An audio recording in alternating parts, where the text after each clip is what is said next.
పవన్ కళ్యాణ్ తను సినిమాలని ఇక వదిలేశాను అని చెప్పారు. చిరంజీవి కూడా రాజకీయాల్లోకి వచ్చాక తన సినిమాలని వదిలేశానని చెప్పారు.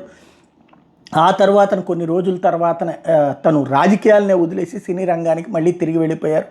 పుట్టింటికి వచ్చినట్టుంది అన్నటువంటిది అప్పుడు చెప్పుకొచ్చారు. ఇక వదిలిపెట్టే ప్రసక్తి లేదన్నారు. రాజకీయాలని ఆ తర్వాత పక్కన పెట్టారు.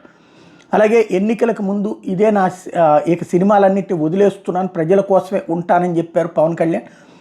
రాజకీయాల్లోకి వచ్చిన తర్వాత ఆ తర్వాత లేదు కార్యకర్తలు కోరుకుంటున్నారు కాబట్టి సినిమా తీస్తున్నానన్నారు. ఆ తర్వాత సినిమాలు కంటిన్యూ చేసుకుంటూ వస్తున్నారు. ఇప్పుడు ఓ పక్కన ఉప ముఖ్యమంత్రిగా ఉంటూనే ఆయన సినిమా మొన్న కూడా ఓజీ రిలీజ్ అయింది, హరిహర వీరమలు రిలీజ్ అయింది, మరికొన్ని సినిమాలు రిలీజ్ కాబోతున్నాయి. ముందు ఎన్నికలకు ముందు లేకపోతే రాజకీయాల్లోకి వచ్చాక పబ్లిక్కి ఈ సినిమా వాళ్ళు అందుబాటులో ఉండరు అన్నటువంటి అపప్రదని దూరం చేసుకోవడానికి మేము వదిలేస్తున్నామని చెప్తారు. ఆ తర్వాత మళ్ళీ వచ్చేసారు. ఇప్పుడు టీవీకే చీఫ్ ఎవరైతే తమిళ సినీ నటుడు విజయ్ కీలక నిర్ణయాన్ని ప్రకటించారు. జననాయకన్ సినిమాని తన ఆఖరి మూవీ అని ప్రకటించారు. ఎంతకాలం నన్ను సపోర్ట్ చేసిన వాళ్ళ కోసం మరో 30 ఏళ్ళు నిలబడతా, అభిమానులకు సేవ చేసేందుకు సినిమాలకు స్వస్తి చెప్తున్నాను అన్నటువంటి.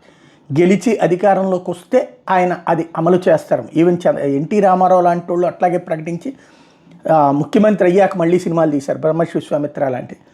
కాబట్టి అప్పుడు ఎట్లా ఉంటుంది అనేది చూడాలి. బట్ వీళ్ళ మాటల్ని సాధారణంగా నమ్మరు. విజయకాంత్ లాంటోడు సినిమాలు తీశాడు, కమల్ హాసన్ లాంటోడు సినిమాలు తీశారు.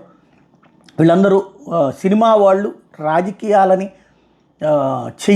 చేయలేరు, చేత కాదండం అమాయకత్వం. ఎందుకంటే అలా సక్సెస్ అయినటువంటి వాళ్ళు, జయలలిత సినిమా నటే సక్సెస్ అయింది, కరుణానిధి సినీ రచయిత సక్సెస్ అయ్యారు. అట్లాగే మనకి ఇక్కడ పవన్ కళ్యాణ్ సినిమా నటుడే సక్సెస్ అయ్యారు, రోజా సినీ నటే సక్సెస్ అయింది.